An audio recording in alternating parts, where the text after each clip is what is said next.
Orang itu kan punya kehendak, punya keinginan untuk dipenuhi. Kalau sudah dipenuhi, terus dia merasa senang, bahagia. Kan itu cita-cita normalnya setiap orang. Padahal apa sih bahagia itu? Katanya Schopenhauer, bahagia itu redanya keinginan sementara dari rasa sakit tertentu. Kalau terus-terusan, jangan dikira bahagia itu bisa terus. Karena begitu dia diulang, yang ketemunya bukan bahagia lagi, tapi bosen. Jadi misalnya kalian punya keinginan rumah mewah, keturutan punya rumah mewah, bahagia. Bahagianya kan paling bulan pertama, minggu pertama, paling tahun pertama. Setelah itu kan rasanya biasa. Setelah itu rasanya bosen. Pingin punya rumah lagi. Wong sekarang orang kota itu pingin hidup kayak orang desa. Rekreasi ke desa, ke sawah, rekreasi mandi di sungai. Ya orang desa ya tiap hari sudah begitu, tidak pakai rekreasi. Orang kotanya bosen kan pingin. Nah, sekarang kan bangsane wisata-wisata di pedesaan itu kan begitu.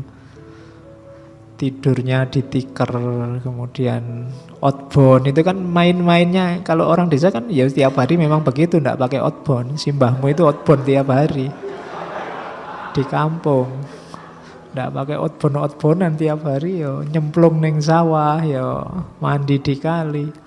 Kalau kita kan sekarang jadinya outbound.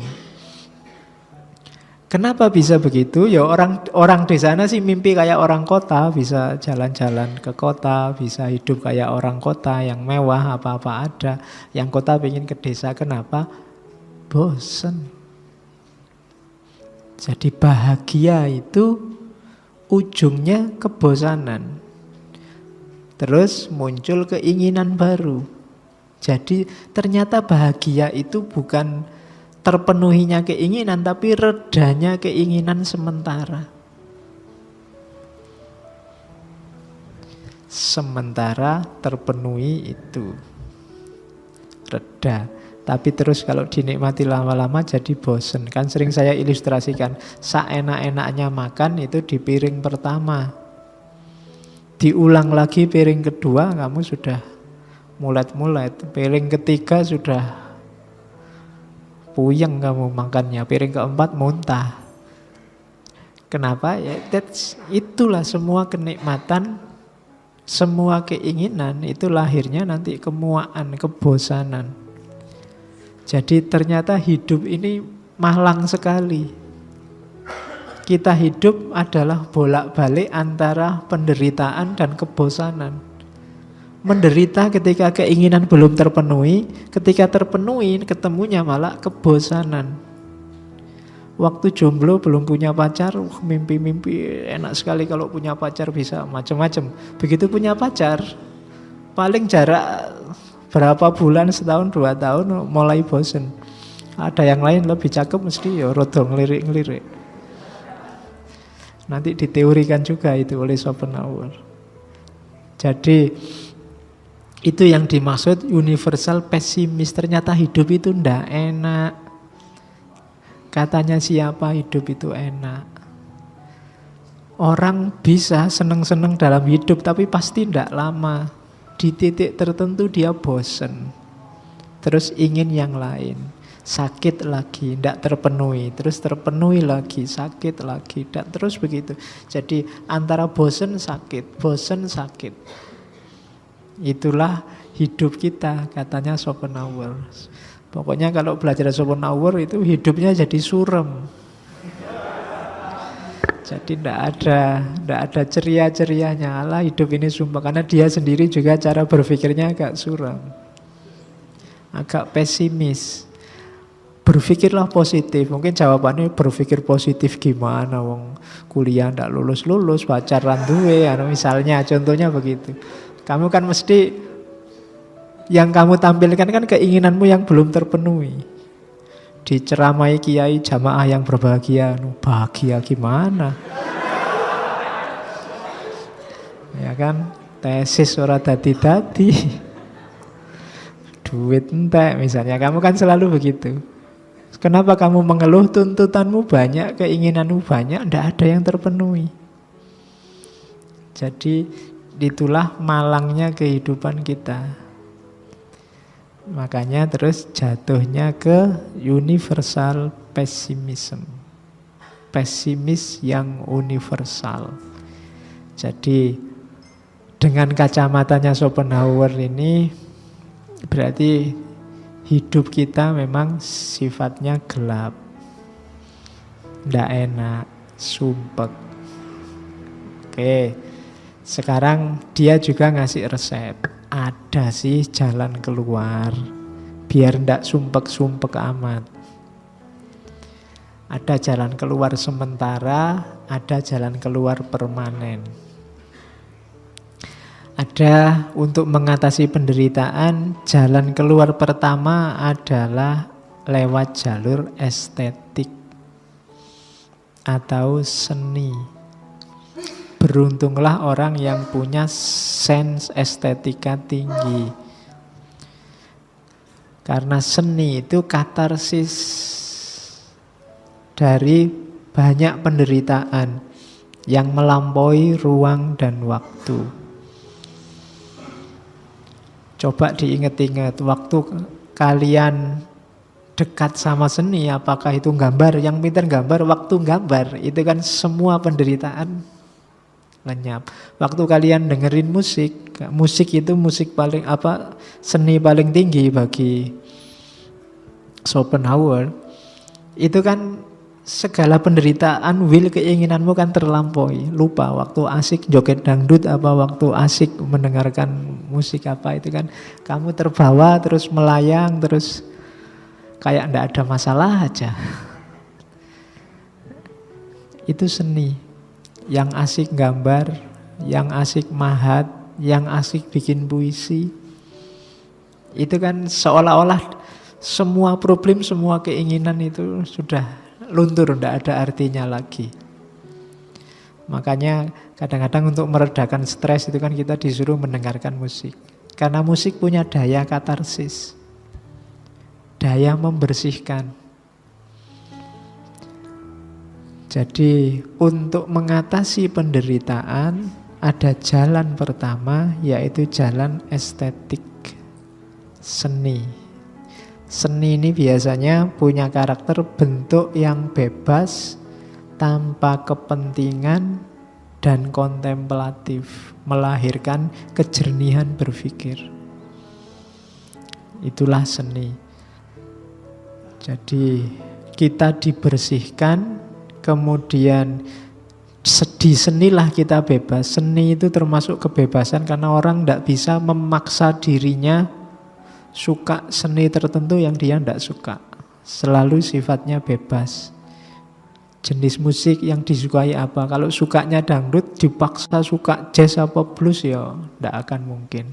Wis ngertine ya dangdut.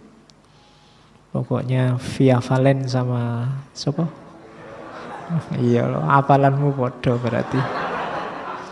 Karena kalau tak tanya artis jazz apa artis blues ora iso jawab kowe. Isone dangdut, berarti seleranya kan di sekitar itu. Kamu sudah mendengarkan, kalau sudah ketemu Via Valen, katarsis sudah bersih, sudah ekstase. Sudah ndak inget lagi kuliahnya tinggal berapa semester, sudah ndak inget lagi. Duitmu sudah tipis, ndak inget lagi sedang gegeran, pokoknya goyang terus. Itulah seni. Ya seni apapun. Makanya punya keterampilan seni itu lumayan untuk katarsis diri. Ya ndak bisa main musik, ya gambar, ngelukis, ya kan? Ndak usah minder, lukisan itu yang paling jelek paling laku. Kalau lukisanmu bagus, persis kayak aslinya, itu murah, dijual di pinggir-pinggir jalan itu banyak. Ada orang ngelukis pemandangan persis kayak gunung, persis kayak sawah, itu ya murah harganya. Tapi coba kamu ke Museum Affandi, kamu ke museum ini, lukisan tidak jelas, urek-urek itu mahal. Jadi kalau kamu stres nggambar sak senengmu apa gitu, terus kasih judul yang khas itu mahal. Anggap aja kepuasan batin lah, apalah gitu. Itu seni. Katanya Schopenhauer bagus tentang musik. Ya bagi yang suka musik. Music does not express this or that particular or definite pleasure, this or that affliction, pain, sorrow, horror, gaiety, merriment, or peace of mind. But joy, pain, sorrow, horror, gaiety, merriment, peace of mind themselves, to a certain extent in the abstract, they essential nature without any accessories, and so also without motive for them. Jadi musik itu tidak bahas kesedihan yang tertentu atau kesenangan tertentu. Pokoknya ya kesedihan ya kesenangan umum gitu aja, abstrak. Ada lagu ditinggal pacar kan kamu nggak bahas itu pacarnya jenenge sopo, anak mana, kan tidak begitu. Ya, pokoknya ada kesedihan ditinggal pacar gitu aja. Sifatnya abstrak. Jadi itu abstrak tanpa kepentingan, tidak berpihak pada siapapun, tidak nempel apapun. Itu yang dia akhirnya punya daya katarsis, punya daya membersihkan. Jadi itu gunanya musik. Makanya kadang-kadang kamu misalnya baca sholawatan itu kan rasanya sampai koyo ekstase, padahal tidak ngerti artinya sholawat yang kamu baca apa. Itu menunjukkan musiknya sendiri ada dayanya, ada daya pembersihnya. Jadi musik bisa jadi jalan keluar, meskipun jalan keluar sementara. Kenapa? Karena musik hanya memberikan kelegaan sementara, lega sementara, terbebaskan sementara. Nanti musiknya dimatikan, kamu kembali lagi ke hidup sehari-hari ya sumpek nih. Kalau jogetnya sudah selesai, pulang ke rumah sumpek lagi. Maka dia katarsisnya hanya sementara, tidak panjang. Kalau begitu boleh alternatif jalan kedua. Untuk mengatasi penderitaan ada jalan kedua, yaitu jalan etis, etika. Jalan kedua ini adalah melakukan kebaikan kepada orang lain atas dasar simpatik. Kita kan menderita, orang lain juga menderita. Ada yang bisa membuat kita agak terbebas dari penderitaan apa? Peduli dengan penderitaannya orang lain, simpati dengan penderitaannya orang lain. Itu membuat kita lebih terbebas. Kita merasa tidak sendirian sumpeknya, yang lain juga sumpek. Membantu orang lain itu kayak membantu diri kita sendiri. Dengan membuat orang lain lega, kita sendiri juga ikut mengalami lega. Itu namanya jalur etis. Berbuat baik kepada orang lain. Dasarnya apa? Kalau katanya Schopenhauer, dasarnya namanya compassion, kasih. Kasih itu satu level lebih tinggi daripada sekedar passion. Apalagi cinta yang hasrat, yang nafsu. Jadi compassion ini, kasih ini levelnya Rahman Rahim, bukan lagi mahabbah atau mawaddah. Jadi compassion, sayang pada orang lain. Atau kalau bahasa Yunaninya agape. Agape itu cinta sesama yang tanpa pamrih. Nah, ini jalur etis. Kita ngambil jalur ini bisa menyenangkan orang lain. Dan akhirnya diri kita sendiri ikut senang, ikut bahagia. Itu juga melegakan. Jadi orang lain lega, kita juga lega. Nah, ini namanya jalur etis. Makanya kita disuruh berbuat baik sebanyak-banyaknya. Itu sebenarnya bukan untuk siapa-siapa, untuk biar kita sendiri nggak menderita. Ya, yang suka berbuat baik pasti ngalami kebahagiaan melihat orang lain bahagia karena tindakan kita. Jadi ini jalur kedua. Bantulah orang lain, simpatiklah dengan orang lain. Katanya Schopenhauer, compassion is the basis of all morality. Kasih sayang itu dasarnya semua moralitas. Jadi meskipun orangnya agak murung, agak pesimis, agak antisosial, dia masih ceramah bahwa kita harus berbuat baik dengan orang lain. Oh, berarti kan si rodok waras.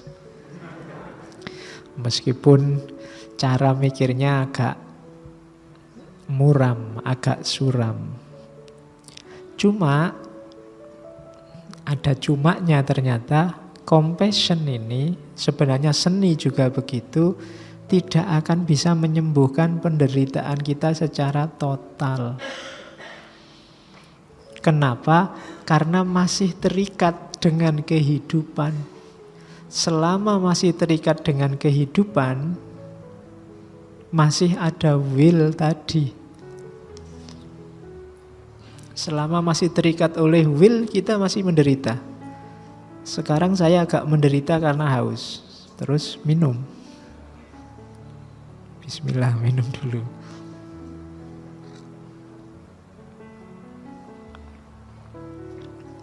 Alhamdulillah, minumnya selesai.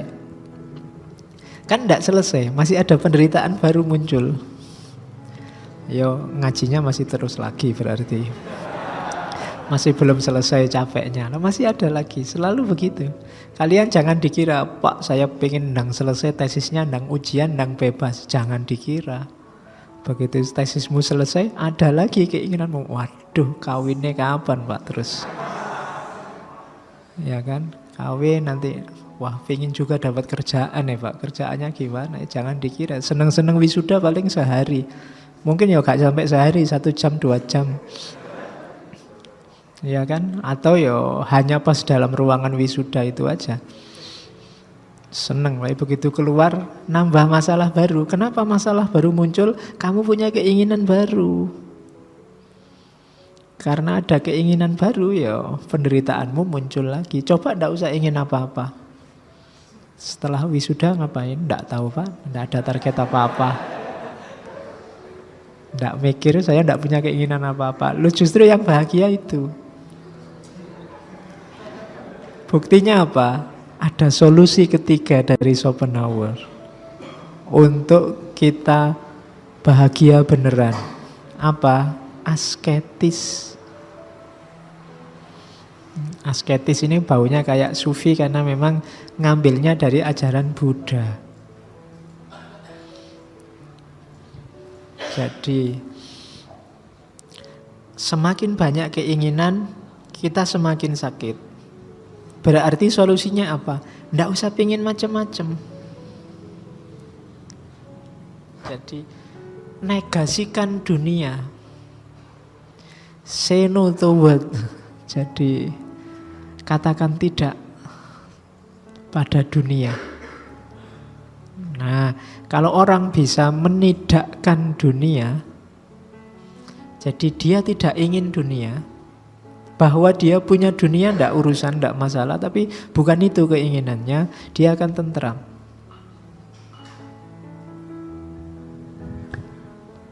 Jadi lampauilah egomu, hiduplah secara asketis. Asketis itu bebaskan dirimu dari keinginan-keinginan duniawi. Orang asketis kan gitu. Para petapa kan begitu. Jadi tidakkan dunia. Kayak kamu tadi, cita-citamu ini apa kamu sudah lulus? Nggak tak pikir Pak itu. Itu kan kamu bebas, bisa bahagia. Tapi kalau kamu nggak tahu Pak, saya mikir sejak kemarin nggak ketemu-ketemu, sumpek. Dua-duanya sama-sama nggak dapat kerjaan. Cuma yang satu seneng-seneng aja, yang satu sumpek. Nah, yang satu bisa menidakkan keinginan. Ini versinya Arthur Schopenhauer. Kenapa orang desa itu lumayan lebih tentram hidupnya meskipun secara materi tidak sebanyak yang dimiliki orang kota? Karena keinginannya tidak terlalu banyak. Allah sing penting bisa makan beres. Kalau kita kan nggak cuma bisa makan, ya bisa makan, ya bisa punya motor, ya bisa punya mobil, ya bisa, ya enggak, ya tetap enggak ada akhirnya. Tapi kalau keinginan kita batasi sendiri, kita selesaikan sendiri keinginan kita. Selesai sudah saya dengan dunia, saya enggak jatuh cinta lagi.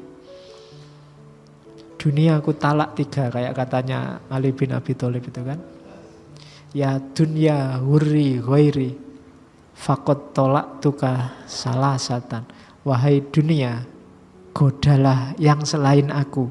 Gak usah godo aku lagi. Kenapa? Kamu sudah ku talak 3. Kalau bisa kayak gini hebat. Itu berarti mengikuti sarannya Schopenhauer. Jadi mematikan keinginan. Secantik apapun, seindah apapun dunia, jangan dikira aku akan tergoda. Silahkan dunia menggoda orang lain daripada capek-capek menggoda aku. Karena sudah ku talak 3. Wah, itu kehidupan asketis. Nggak penting lagi dunia, nggak penting lagi nama besar, nggak penting lagi kekayaan, nggak penting lagi. Segala yang sifatnya dunia nggak penting. Orang semacam ini sudah beres dengan dunia. Jadi maka dia nggak akan tertipu lagi. Solusi asketis ini kalau menurut Schopenhauer lebih permanen dibandingkan solusi etis maupun solusi estetis. Orang yang tidak terpesona lagi, tidak jatuh cinta sama dunia, yang bisa menyetop keinginan-keinginannya, dia lebih bahagia. Orang yang tidak banyak harapan, tidak banyak keinginan kan lebih mungkin untuk nemu kebahagiaan. Kalau bahasa orang Jawa, orang yang ngerti sudah. Sudah Pak, saya kuliah S1 aja mati-matian, nanti kuliah S2 mau jadi apa? Sudah. Sekarang mikir yang lain. Nah itu orang yang ngerti sudah, ngerti selesai. Kita selama ini menderita karena kita tidak pernah ngerti titik. Kita selalu koma. Akhirnya kita selalu tidak puas. Dikasih apapun tidak puas. Karena keinginan kita sendiri yang tidak pernah habis, tidak pernah berhenti. Maka ayo kita kenali titik sudah dalam hidup kita. Di situ sebenarnya kuncinya kebahagiaan. Sebanyak apapun harta kita, setinggi apapun karir kita, semulia apapun status kita di tengah masyarakat, kalau hidup kita masih banyak sekali kehendak yang ingin diwujudkan yang belum terwujud, ya kita belum bahagia. Hidupnya masih menderita. Jadi kalau ini pengaruh kuat dari ajaran Buddhisme. Jadi ajarannya agama Buddha. Jadi hidup itu maya, maka kita harus mencapai nirwana. Nirwana itu kondisi ketika orang sudah mencapai nothingness tanpa kehendak. Kadang-kadang oleh orang Indonesia nirwana itu dianggap surganya. Mungkin juga. Meskipun konotasinya kan kebalikannya. Kalau di kita kan, kita memahami surga itu kan penuh nafsu. Iya kan? Surga dalam imajinasi kita kan isinya nafsu dok. Bidadari lah, makan enak lah, mau apa-apa tinggal nyeduk, tinggal ngambil, datang sendiri. Bayanganmu kan selalu itu. Surga yang penuh hasrat dan penuh nafsu. Kalau di Buddha, nirwana itu justru kebahagiaan sejati itu ketika kita sudah selesai dengan dunia, dengan diri kita. Jadi disitulah kita bisa menciptakan surga kita sendiri. Jadi surga kita di dunia itu bukan ketika kekayaan kita berlimpah ruah, harta melimpah ruah, enggak. Tapi ketika kita bisa mengendalikan keinginan, bisa menyetop, bisa titik dengan dunia, sudah tidak koma lagi, selesai, di situ kita bahagia. Nah itu cara semacam ini namanya cara asketis. Jadi asketisisme, kehidupan yang asketik, menjauhi dunia. Cuma untuk mencapai level ini ya perjuangannya berat. Para sufi itu riadohnya ya berat-berat. Kalau untuk kita ya agak berat. Mungkin kita kalau lewat jalur seni masih mungkin, kalau lewat jalur etis masih bisa lah. Tapi jalur ini harus meluangkan waktu khusus untuk latihan. Karena sudah terlanjur cinta kita sama dunia. Kalau sudah terlanjur cinta kan dipisahkan susah. Oke, biasanya kamu benci dunia kan kalau pas sumpek, kalau pas patah hati, kalau pas tujuan tidak tercapai, baru kamu benci dunia. Tapi nanti kalau tercapai cinta lagi, keinginannya tambah lagi. Maka jiwamu perlu dilatih katanya orang-orang sufi, sampai tidak terikat oleh dunia. Sehingga para sufi kan sampai menyarankan uzlah. Uzlah itu menjauh dari dunia. Menjauh biar, karena kalau dekat itu ya rasa cintanya susah hilang. Kalau selalu dekat susah hilang. Misalnya kamu nembak kok ditolak, itu kan kalau masih sering ketemu tiap hari masih sakit hatimu, cintanya masih ada. Kalau sudah tidak ketemu sekalian selesai, sudah tidak ada. Makanya terus para sufi menyuruh kita uzlah dari dunia, biar tidak ketemu tiap hari sama dunia. Kalau masih ketemu tiap hari cintanya masih besar. Maka disuruh uzlah. Ini jalan asketis. Agak berat, tapi hasilnya permanen. Bisa membuat orang bahagia. Tidak terburu-buru oleh dunia lagi. Kok tidak bunuh diri saja, suicide? Ya ndak katanya atau Schopenhauer. Lupa, daripada dikejar keinginan sumpek. Karena hidup ini penderitaan, mbok wis mati wae. Bunuh diri ndak katanya Schopenhauer. Bunuh diri itu menunjukkan kita masih dikungkung oleh keinginan. Keinginan untuk mati. Sama saja. Jadi tidak bebas dari keinginan. Makanya kalau orang bunuh diri itu kan dikhawatirkan rohnya masih melayang-layang. Karena dia masih penuh dengan keinginan. Jadi bunuh diri bukan solusi, dia tidak akan menyelesaikan masalah. Jadi jangan ambil solusi singkat bunuh diri. Karena bunuh diri menunjukkan kamu masih dikuasai, masih dikungkung oleh yang namanya keinginan. Maka hindari itu bukan solusi. Yang solusi satu di antara tiga tadi, seni, etis, dan estetis.